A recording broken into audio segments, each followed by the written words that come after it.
ठीक है, उसे फौरन हवेली भेज दें।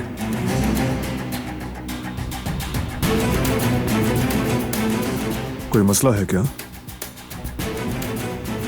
नहीं भाई, रेवा खातून बाग में शायद रास्ता भूल गई हैं, उसी के हवाले से कॉल थी।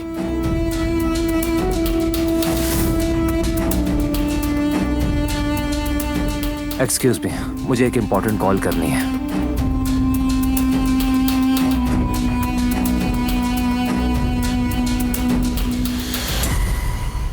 रेवा को नई जगहों पे जाना और घूमना फिरना बहुत पसंद है। नेचर की तो दीवानी है। शायद फिर से मगन हो गई होगी। ऐसा ही हो जाता है, बिल्कुल।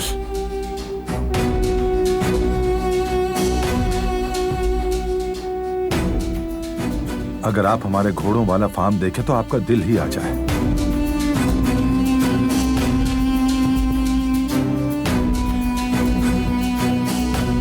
अगर कुछ देर में वहां चलें तो बड़ी खुशी होगी हमें। शुक्रिया, मगर किसी और वक्त।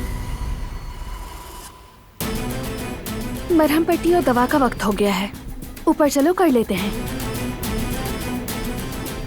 इजाजत हो तो।